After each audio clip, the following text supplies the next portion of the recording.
मैं ਤੁਹਾਡੇ ਨਾਲ ਬਹਿ ਕੇ ਵੀ ਕੰਫਰਟੇਬਲ ਨਹੀਂ ਗਾ। ਠੀ ਮਾਰ ਕੇ ਵਿਖਾਵਾਂ ਜਾਂ ਤੁਹਾਨੂੰ ਧੋਬੀ ਪਟਕਾ ਮਾਰਾਂ ਜਾਂ ਤੁਹਾਨੂੰ ਕੁੰਡਾ ਪਾ ਕੇ ਤੁਹਾਨੂੰ ਉਲਟਾ ਦਿਆਂ ਜਾਂ ਕਲਾਜੰਗ ਤੁਹਾਨੂੰ ਮੈਂ ਮਾਰਾਂ ਜਾਂ ਠੇਬੀ ਮਾਰ ਕੇ ਮੂੰਹ ਭਾਰ ਸੁੱਟ ਦਿਆਂ। ਖਾੜੇ ਦੀ ਕੰਧ ਦੇ ਉੱਤੇ ਜਿਹੜਾ ਉਦਾਸ ਕਾਂ ਬੈਠਾ ਹੁੰਦਾ ਨਾ, ਲੱਗਦਾ कि जो आनक ला के मेरे कोल आ गया है। अस्सलाम वालेकुम नाज़रीन, पाकिस्तान स्पेशल के साथ मैं हूं आपका होस्ट हैदर अली और आप देख रहे हैं पाकिस्तान न्यूज़ नेटवर्क। नाज़रीन, आज हमारे प्रोग्राम में जो हस्ती जो मेहमान मौजूद हैं उनका ताल्लुक़ टीवी से भी है, स्टेज से भी है, थिएटर से भी है और डायरेक्शन से भी है।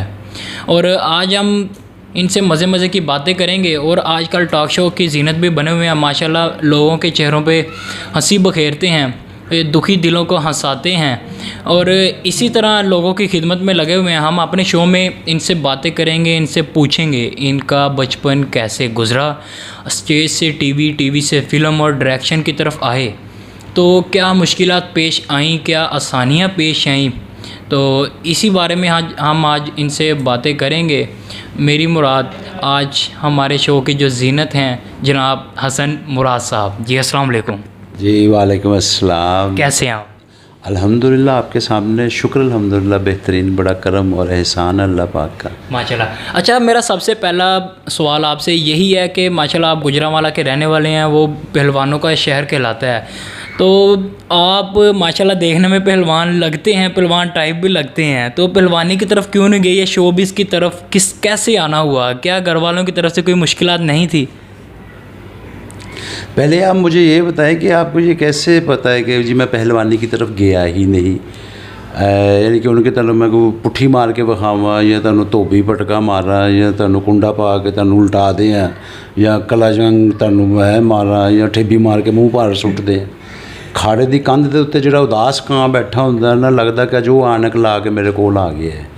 तुसी समझ नहीं रहे कि पहलवानी जिहड़ी है ये गुजरांवाले दी मिट्टी दे विच शामिल है। बिल्कुल बिल्कुल। गुजरांवाला दा हो के ते मैं पहलवानी ना कीती होवे ते फिर तुसी समझ नहीं हो। बिल्कुल बिल्कुल बिल्कुल। तो ये है कि पहलवानी ये शुरू से ही जब से मैंने होश संभाला, जो जिस्म को ढांपने के लिए पहला कपड़ा हमें दिया जाता है ना, बिल्कुल, उसे कहते हैं लगोटी। जी है लगोटी, समझते?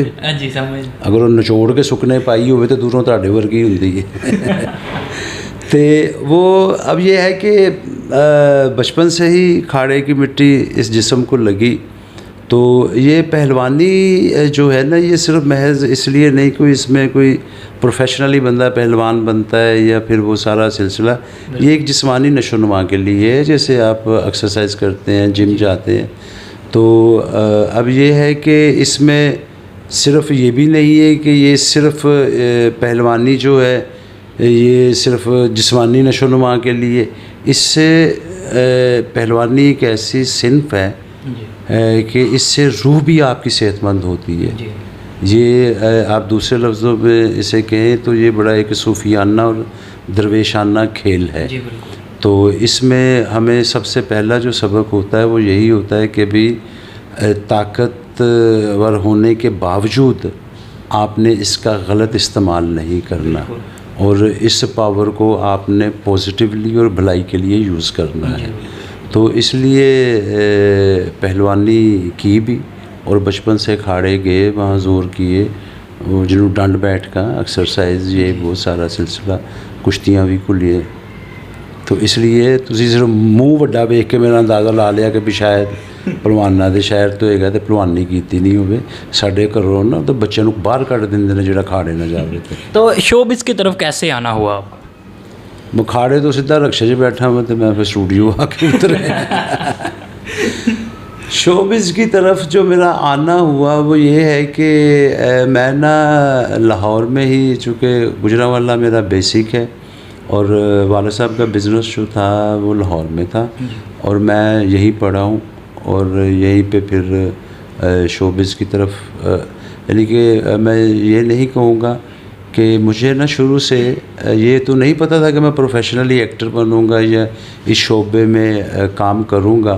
ये बिल्कुल कतन ये ऐसा मामला नहीं था और ना ही कोई मेरे पेरेंट्स की तरफ से और ना ही मुझे था ये ऐसा। लेकिन ये था कि मुझे जैसे फिल्म उन दिनों चलती थी या टेलीविज़न पर ड्रामा चलता था, तो ये बड़ा देखने को दिल करता था, अच्छा लगता था। आर्टिस्ट जो होते थे उसमें काम करते वो अपने अपने से लगते थे, तो मेरा भी दिल चाहता था कि मैं भी इस तरह करूं, स्क्रीन पे आऊं या परफॉर्म करूं। ये शुरू से एक दिल में बात थी। तो उसके बाद फिर वो जो बात दिल में थी वो बस एक कुछ सिचुएशन ऐसी बन गई, तो मैं इस फील्ड में मुझे आना हुआ और मैं आ गया, और उसके बाद फिर ऐसा आया तो आज आपके सामने हूँ। ऐसे आए आप इंडस्ट्री में के छा गए। और सबसे पहली जो आपने फ़िल्म की उसका नाम क्या है और किसके साथ आपने की थी? जी हाँ, पहली फिल्म जो थी मेरी उसका नाम है क़यामत से क़यामत तक। जी। ये फिल्म एक बिल्कुल हादसाती तौर पे मैंने ये की। मेरे बड़े भाइयों की तरह थे दोस्त मेरे, असद नज़ीर साहब जी। वो इस फिल्म में काम कर रहे थे। इनकी कास्ट, इसकी ना कास्टिंग हो रही थी उन दिनों ना, तो वो इसका म्यूज़िक रिकॉर्ड हो रहा था। तो मुमताज़ अली ख़ान साहब हमारे पाकिस्तान फिल्म इंडस्ट्री के बहुत नामवर डायरेक्टर हैं, बड़ी कामयाब फिल्में उन्होंने, बल्कि पश्तो फिल्मों में जो इब्तदाई फ़िल्म है वो भी उन्होंने डायरेक्ट की थी, और उसके बाद बहुत सारी कामयाब फिल्में उन्होंने। फिर आपको तो खैर याद नहीं है कि दुल्हन एक रात की एक फ़िल्म बड़ी सुपरहिट फिल्म थी, तो वो भी मुमताज़ अली ख़ान साहब ने डायरेक्ट की थी।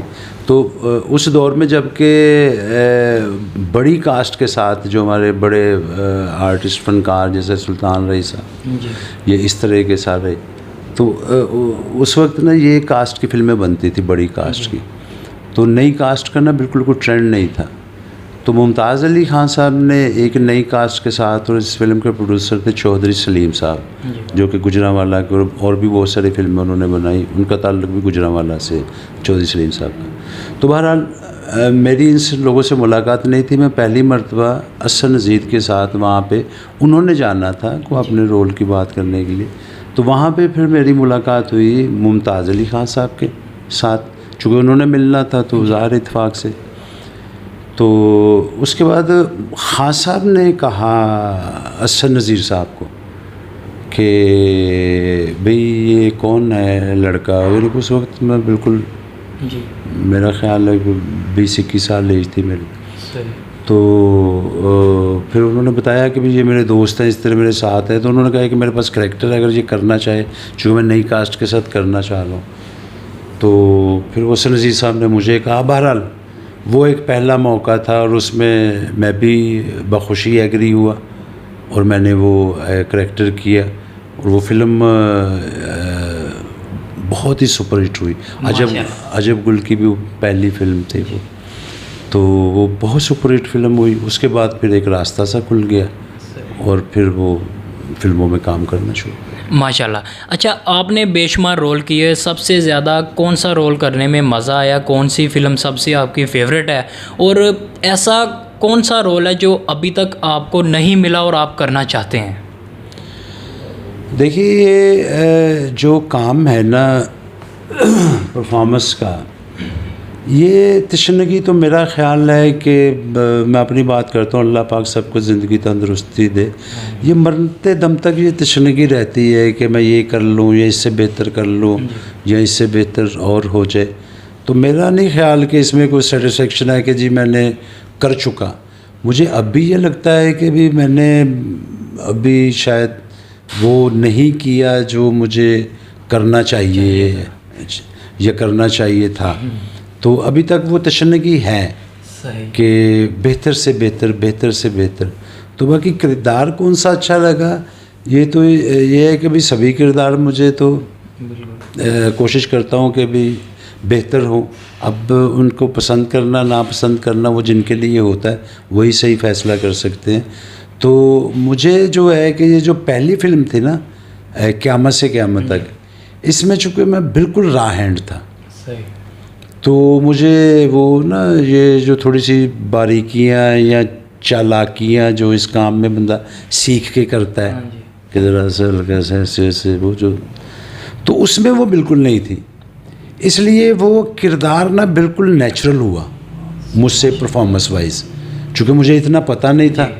वो जो अंदर था वो बिल्कुल नेचुरल हुआ और इसलिए मुझे अब तक वो नेचुरल किरदार जो मुझसे हो गया, जी। वही मुझे अच्छा लगता है आज तक कि वो बड़ी, अब तक के जितने मैंने काम किए उसमें से वो बेस्ट परफॉर्मेंस है। माशाल्लाह। अच्छा, अब हम बात करते हैं स्टेज की, कि स्टेज पहले बहुत देखा जाता था और लोग बहुत पसंद करते थे, कुछ ऐसी चीज़ें बनती थी कि लोग पसंद करते थे। आजकल देखा जाता है कि स्टेज की मांग कम पड़ती जा रही है और लोग भी कम देख रहे हैं, और कुछ ऐसी मेयार की चीज़ें भी नहीं बन रही कि लोग देख सकें। क्या कहना चाहते हैं इसके बारे में, क्या करना चाहिए? अच्छा, मुझे एक बात की समझ नहीं आती, जब भी मतलब ये अक्सर क्वेश्चन होता है कि अब सिर्फ स्टेज ही क्यों। जी। अब बताएं मुझे कि इस वक्त जो मौजूदा हालात हैं कौन सी चीज़ में आ रही है। फॉर एग्ज़ाम्पल के अद्वियात हमारी में आ रही हैं, बिल्कुल। खुराक हमारी म्यारी है, या ये जो चीज़ें हम इस्तेमाल करते हैं ये म्यारी हैं। अब देखिए, वक्त के साथ साथ ये चीज़ें चेंज होती रहती हैं। अब खालिस घी जो है ਜਿਹੜਾ ਸਾਨੂੰ ਖਾੜੇ ਦੇ ਟਾਈਮ ਫਿਰ ਮੈਨੂੰ ਪਿੱਛੇ ਜਾਣਾ ਮੈਂ ਕਿ ਅਸੀਂ ਕੱਚਾ ਖਾ ਜਾਂਦੇ ਸਾਂ, ਜਾਂ ਨਾਸ਼ਤੇ ਦੇ ਵਿੱਚ ਹੁੰਦਾ ਸੀ ਕਿ ਜਦੋਂ ਭੁੱਖ ਲੱਗੀ ਦੀ ਸੀ ਤੇ ਉਹ ਬਾਸੀ ਰੋਟੀ ਦੇ ਉੱਤੇ ਮੱਖਣ ਰੱਖ ਲੈਣਾ ਜਾਂ ਉਹ ਘਿਓ ਰੱਖ ਲੈਣਾ, ਸ਼ੱਕਰ ਪਾ ਲੈਣੀ, ਉਹ ਖਾ ਲੈਣੀ। ਤੇ ਹੁਣ ਤੇ ਬੱਚੇ ਮਲਾਈ ਵਾਲਾ ਦੁੱਧ ਨਹੀਂ ਪੀਂਦੇ, ਬਲਕਿ ਦੁੱਧ ਤੇ ਪੀਂਦਾ ਹੀ ਨਹੀਂ। ਤੇ ਉਹ ਇਸ ਕਰਕੇ ਉਹ ਜਿਹੜਾ ਮਿਆਰ ਹੈ ਨਾ, ਉਹ ਹੁਣ ਆਹਿਸਤਾ ਆਹਿਸਤਾ ਉਹ ਚਲਾ ਗਿਆ ਹੈ ਜੀ। ਇਹ ਇਸੇ ਤਰ੍ਹਾਂ ਜਿਵੇਂ ਕਿ ਪਹਿਲੇ ਇੱਕ ਉਸਤਰੇ ਦੇ ਨਾਲ ਨਾ ਨਾਈ ਪੂਰੇ ਪਿੰਡ ਦੀ ਸ਼ੇਵ ਵੀ ਕੋਈ ਉਸਤਰੇ ਨਾਲ ਕਰ ਦਿੰਦਾ ਸੀ। ਹਾਂਜੀ। ਹੁਣ ਇਹ ਦੌਰ ਡਿਸਪੋਜ਼ੇਬਲ, ਬਿਲਕੁਲ, ਕਿ ਤੁਸੀਂ ਸੇਫਟੀ ਖਰੀਦਦੇ ਹੋ, 3-4 ਸੇਵਾ ਕਰਦੇ ਹੋ, ਸੁੱਟ ਦਿੰਦੇ ਹੋ। ਹੁਣ ਉਹ ਪਾਇਦਾਰੀ, ਉਹ ਮਿਆਰ, ਉਹ ਆਹਿਸਤਾ ਆਹਿਸਤਾ, ਬਲਕਿ ਰਹਿਣ ਸਹਿਣ ਦੇ ਵਿੱਚ ਇੱਕ ਦੂਸਰੇ ਦੀ ਮੁਹੱਬਤ ਔਰ ਖਲੂਸ ਦੇ ਵਿੱਚ ਇਹ ਸਾਰਾ ਚੁੱਕੇ ਦੌਰ ਦੇ ਨਾਲ ਨਾਲ ਚੇਂਜ ਹੋ ਗਿਆ। ਜਿਸ ਤਰ੍ਹਾਂ ਬਾਕੀ ਚੀਜ਼ਾਂ ਚੇਂਜ ਹੋਈਆਂ, जिस तरह साडा म्यूजिक चेंज हो गया, साडी फिल्म चेंज हो गई, देखने वाले चेंज हो गए। हुण जिस तरह के मैं समझदा वां कि अज दी जनरेशन नूं देसी घ्यो नहीं ना पचदा, इसे तरह उन्हां नूं ਉਹ अच्छा ड्रामा भी नहीं पचदा। सही। इस करके उन्हां दी मर्जी दे मुताबिक जिस तरह दी पब्लिक हैगी है, जिस तरह देखना चाह रहे ने, उंज दे ड्रामे अगले पेश कर रहे ने। हुण सारा ब्लेम ਅਸੀਂ स्टेज ते देइए कि इन्हां ने खराब कीता, नहीं, इन्हां ने स्टेज वालियां ने खराब नहीं कीता। जिस तरह डिमांड होंदी गई, जिस तरह लोग एप्रीशिएट करते रहे, जिहड़ी चीज़ मार्केट च ज़्यादा विकदी रही उन्होंने लोग बनाने लग गए। बिल्कुल। अच्छा, अब स्टेज ही की बात करते हैं कि स्टेज पे और भी गल करके नहीं अब अच्छी बात करेंगे स्टेज के बारे में कि आपने नरगिस, दीदार, खुशबू और बहुत सारी, इल्ज़ाम न ला देना नहीं इल्ज़ाम कोई नहीं लगाऊंगा, कि बहुत सारी एक्ट्रेस के साथ काम किया। हाँ। सबसे ज़्यादा किसके साथ काम करने का मज़ा आया? देखे, वैसे तो सारे आर्टिस्ट मेरे लिए काबिल इज़्ज़त है, काबिल एहतराम है, और मैं सबकी बड़ी इज़्ज़त करता हूँ, सबके साथ बड़ा अच्छा लगा। अगर आप इन फीमेल्स में से मुआजना करते हैं कि भी वो चूँकि इत्फाक के साथ मैंने नरगिस के साथ ज़्यादा काम किया है, तो मुझे स्टेज पे ख़वातीन के साथ जितना मैंने काम किया उसमें अगर इस तरह आप पूछेंगे तो वो नरगिस हैं और शीबा हसन साहिबा हैं, ठीक है। इन लोगों शबाना शेख साहिबा हैं, आप शायद उनके नाम से वाकिफ़ होंगे यकीनन। तो ये इस तरह कुछ फ़नकाराएँ हैं जिनके साथ महविश, हमारी स्टेज की बड़ी अच्छी आर्टिस्ट शबाना भट्टी साहिबा, तो इस तरह ये आर्टिस्ट हैं जिनके साथ बड़ा ही अच्छा लगा और बड़े काम किया। अच्छा, मर्दों में सबसे ज़्यादा, जैसे आप स्टेज पे परफॉर्म कर रहे हैं, किसके साथ सबसे अच्छा जोड़ पड़ता था कि जी, और किससे ज़्यादा डरते थे, यार इन्हें मैंने जुगते लाती तो मैं गया? अच्छा, इसमें अगर देखें मैं बात करूँ ना, इसमें कभी भी ऐसा नहीं हुआ कि मैंने हमेशा स्टेज पे, चूँकि अब तो ये ऑन रिकॉर्ड है ना, आप वीडियो CD पे ये सारा कुछ देख भी सकते हैं। मैंने हमेशा स्टेज पे, चूँकि एक लाइव सिलसिला होता है, तो इसमें ये बिल्कुल नहीं है कि भाई मैं किसी नूं ढाना है तो या अगले ने मैनू ढाना है, नहीं। ये मैंने हमेशा जो हमें ट्रेनिंग है ना, मैंने हमेशा करैक्टर किया है। जुगत या कॉमेडी या मुझे ये मेरे बस की बात ही नहीं है और मैं ना कर सकता हूँ। जैसे कि जिन कॉमेडियंस में के साथ मुझे नसीब हुआ काम करना, वो एक ऐसे महान लोग हैं कि मैं समझता हूँ कि उनके साथ मेरा कास्ट में नाम लिखा जाना ही मेरे लिए बहुत बड़ा क्रेडिट है, और ये सबसे बड़ा क्रेडिट है कि उनके साथ मैंने काम किया। तो बाकी दूसरी बात ये रही कि भी मैं उन्होंने के भी नहीं, वो बिल्कुल कतन ऐसा नहीं है। अब देखिए कि अमानुल्लाह खान साहब, बब्बू बराल साहब, सुहेल अहमद साहब, मस्ताना साहब, और ये कॉमेडियन सरदार कमाल साहब, इफ्तिखार ठाकर साहब, ये नसीम विक्की साहब, ये नासिर चनोटी साहब, ये ज़फ़री ख़ान साहब, अमानत चंद साहब, ये मैं समझता हूँ कि ये एक ऐसा, ये एक कुदरती टैलेंट है जिसके साथ आप कंपेयर नहीं कर सकते। मैं तो ख़ुद को, वो चाहे मुझसे उम्र में बड़े या मुझसे सीनियर या मुझसे उम्र में छोटे या टर्न वाइज मुझसे जूनियर, ये बहुत बड़े फ़नकार हैं। और मैंने इनको कभी भी जैसे हमारे जो जूनियर्स में कैसर है, कैसर पिया, गुलफाम है, या हमारे साथी आसिफ इकबाल साहब है, ये सारे, वाजिद ख़ान, सलीम अल बिल, अब कितने नाम, आगा माजिद, जी बिल्कुल, ये सारे आपने काम के ना एक मास्टर पीस है जी, कि मैं इन लोगों से बड़ा इंस्पायर हूँ। और मैं कभी भी ऐसा नहीं समझता कि इनके साथ मैं मैच भी कर जाऊँ, जी नहीं, मैं इनको अब बहुत, इनको इनकी सतह से खुद को नीचे फील करता हूँ। सही, बिल्कुल। तो इसलिए मैं कभी भी ऐसा नहीं सोच सकता कि भी मैं ओहदे को लो उन्होंने डरा दिया या वो मैनू डरा दी, ये मामला है ही नहीं है बिल्कुल बीच में। बस ये है कि मैं समझता हूँ कि मेरी खुशनसीबी है कि इन लोगों के साथ मैंने ये जो नाम लिए काम किया, या जो अल्लाह पाक ज़िंदगी तंदुरुस्ती दे, जो हमारे साथी हैं, इनके साथ काम कर रहा हूँ, ये मेरे लिए बहुत बड़े क्रेडिट की बात है। आप रियली यकीन कीजिए कि ये मैं को कैमरे के सामने या सिर्फ होता ना कि वो इनकसारी वाली बात नहीं कर रहा, मैं ये दिल से कह रहा हूँ कि ये बहुत आला सतह के लोग हैं और आला सतह के फ़नकार हैं माशाल्लाह। अच्छा, अब स्टेज थिएटर वगैरह भी खुल गए हैं, दोबारा से सिनेमा वगैरह भी खुल गए हैं। आजकल क्या मसरूफियात हैं आपकी कि कोई थिएटर, कोई ड्रामा, कोई फ़िल्म या डायरेक्शन की तरफ से?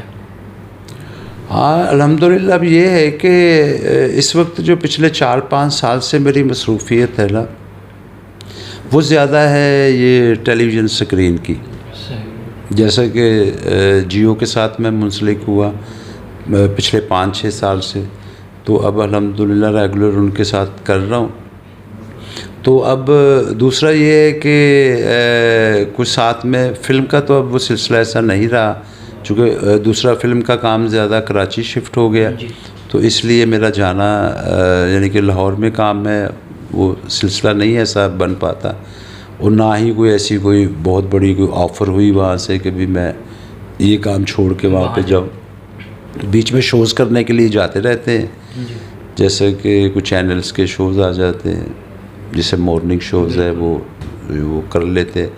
तो बाकी ये कि मसरूफ़ियत तो यही है, इसी काम की है। स्टेज वो इस वजह से मैं अभी कुछ 4-5 साल से नहीं कर रहा कि वो टाइमिंग, चूँकि जो रात की होती है, रात को हमारी रिकॉर्डिंग्स चल रही होती है, तो इस वजह से वो टाइम मैच नहीं होता। अदरवाइज़ स्टेज चूँकि मेरा लव है, मेरा रोमांस है, मेरी इब्तिदा है, बल्कि स्टेज माँ की वो गोद है जिसमें हमने इस काम का दर्स लिया, या दूसरे लफ्ज़ों में जिसने उंगली पकड़ के हमें चलना सिखाया। तो इसलिए मैं स्टेज की बड़ी कदर करता हूँ, बहुत ज़्यादा इज़्ज़त करता हूँ। तो जब भी मैं उसके लिए हमेशा हाजिर हूँ, तो जब भी मौका मिलता है तो फिर मैं बीच में ड्रामा भी कर लेता हूँ। माशाल्लाह। अच्छा, आज के आखिरी सवाल की तरफ आते हैं कि हसन मुराद साहब टीवी, थिएटर, फ़िल्म, डायरेक्शन और माशाल्लाह टॉक शोज़ भी आप कर रहे हैं, किस में सबसे ज़्यादा कंफर्टेबल फील करते हैं आप? सही पूछो ना, तुसी मेरे छोटे भरा हो, बिल्कुल मैं तुहाडे नाल बह के भी कंफर्टेबल नहीं गा, क्योंकि जिसले कैमरा और माइक मूँह दे अगे आंदा ना, तो बस हुंदा कि या अल्लाह इज्जत नाल टाइम टप जावे। इस करके ਇਹ ਜਿਹੜਾ ਕੰਮ ਹੈਗਾ ਨਾ ਇਹ ਨਹੀਂ ਹੈਗਾ ਸਟੇਜ ਆਪਣੀ ਜਗ੍ਹਾ ਤੇ ਮੈਂ ਨਹੀਂ ਕਹਾਂ ਕਿ ਕਿਸੇ ਨੂੰ ਡਰਾ ਰਿਹਾ ਵਾ ਲੇਕਿਨ ਇਹ ਬੇਹੋਸ਼ ਹੋ ਕੇ ਕਰਨ ਵਾਲਾ ਕੰਮ ਹੈ ਇਹ ਟੈਲੀਵਿਜ਼ਨ ਜਿਸ ਵੇਲੇ ਤੁਸੀਂ ਟਾਕ ਸ਼ੋਅ ਤੇ ਬੈਠਦੇ ਹੋ ਉਹ ਵੀ ਇਹ ਜਿੰਨੇ ਵੀ ਸਾਡੇ ਮੀਡੀਅਮ ਨੇ ਜਿੰਨਾ ਵੀ ਅਸੀਂ ਕੰਮ ਕਰ ਰਹੇ ਹਾਂ ਉਹ ਫਿਲਮ ਹੋਵੇ ਸਟੇਜ ਹੋਵੇ ਟੈਲੀਵਿਜ਼ਨ ਹੋਵੇ ਰੇਡੀਓ ਹੋਵੇ ਜਾਂ ਇਸ ਤਰ੍ਹਾਂ ਇੰਟਰਵਿਊਜ਼ ਹੋਣ ਚੂँकि ਦੇਖੋ ਮੈਂ ਸਮਝਣਾ ਵਾ ਕਿ ਇਹ ਜਿਹੜਾ ਕੰਮ ਹੈ ਨਾ ਸ਼ਾਇਦ ਚੂँकि ਤੁਸੀਂ ਬੱਚੇ ਹੋ ਛੋਟੇ ਹੋ ਜਿਸ ਵੇਲੇ ਕੋਈ ਵੀ ਐਸੀ ਜਗ੍ਹਾ ਜਿੱਥੇ ਸੁਣਨ ਵਾਲਾ ਇੱਥੇ ਬੈਠਾ ਹੋਵੇ ਔਰ ਦੱਸਣ ਵਾਲਾ ਗੱਲ ਕਰਨ ਵਾਲਾ ਥੋੜ੍ਹਾ ਜਿਹਾ ਇੱਥੇ ਬੈਠਾ ਹੋਵੇ ਉਹਦੇ 'ਤੇ ਬੜੀ ਜ਼ਿੰਮੇਵਾਰੀ ਆਇਦ ਹੋ ਜਾਂਦੀ ਹੈ ਜੀ ਕਿਉਂਕਿ ਇਹ ਜਿਹੜੇ ਜੁਮਲੇ ਇਹ ਕਿ ਇਸ ਤਰ੍ਹਾਂ ਕੋਈ ਐਸੀ ਕੋਈ ਲੂਜ਼ ਗੱਲ ਨਾ ਹੋਵੇ ਕੋਈ ਐਸੀ ਗੱਲ ਨਾ ਹੋਵੇ ਜਿਹੜੀ ਕੋਈ ਗਲਤ ਤਾਸੁਰ ਸਟੇਜ ਦੇ ਥਰੂ ਸਕਰੀਨ ਦੇ ਥਰੂ ਜਾਂ ਕੈਮਰੇ ਦੇ ਥਰੂ ਚਲਾ ਜਾਵੇ ਹੁਣ ਉਹਦੀ ਕਿ ਮੈਂ ਮਿਸਾਲ ਦਿੰਦਾ ਕਿ ਜਿਸ ਤਰ੍ਹਾਂ ਕਿ ਸੁਲਤਾਨ ਰਈ ਸਾਹਿਬ ਨੇ ਲੰਮੇ ਕੁੜਤੇ ਪਾਣੇ ਫਿਲਮਾਂ ਸ਼ੁਰੂ ਕੀਤੇ ਤੇ ਇੱਕ ਰਿਵਾਜ਼ ਸ਼ੁਰੂ ਹੋ ਗਿਆ ਇਹ ਗਜਨੀ ਫਿਲਮ ਆਈ ਸੀ ਨਾ ਹਾਂਜੀ ਆਮਰ ਖਾਨ ਸਾਹਿਬ ਦੀ ਤੇ ਉਹ ਫਿਲਮ 'ਚ ਉਹਨੇ ਕਰੈਕਟਰ ਕੀਤਾ ਸੀ ਕਿ ਵੀ ਉਹਦਾ ਉਹ ਸਿਰ ਫਟਿਆ ਹੇਅਰ ਸਟਾਈਲ ਤੇ ਲੋਕਾਂ ਨੇ ਉਹਨੂੰ ਕਾਪੀ ਕਰ ਲਿਆ ਅਸੀਂ ਕੋਈ ਇਹ ਮਾਵਾਂ ਭੈਣਾਂ ਵਾਲੀਆਂ ਜੁਗਤਾਂ ਕਰਨੇ ਤੇ ਮੈਂ ਚੌਕ 'ਚ ਸੁਣਿਆ ਵੀ ਇਹ ਕਿ ਮਹੱਲੇ ਦੇ ਵਿੱਚ ਵੀ ਮੁੰਡੇ ਇਸ ਤਰ੍ਹਾਂ ਦੀਆਂ ਜੁਗਤਾਂ ਕਰ ਰਹੇ ਹੁੰਦੇ ਨੇ ਹੁਣ ਮੈਂ ਸਮਝਦਾ ਵਾ ਕਿ ਇਸ ਪਲੇਟਫਾਰਮ 'ਤੇ ਖਲੋ ਕੇ ਉਹ ਕੈਮਰੇ ਦਾ ਹੋਵੇ ਜਾਂ ਲਾਈਵ ਹੋਵੇ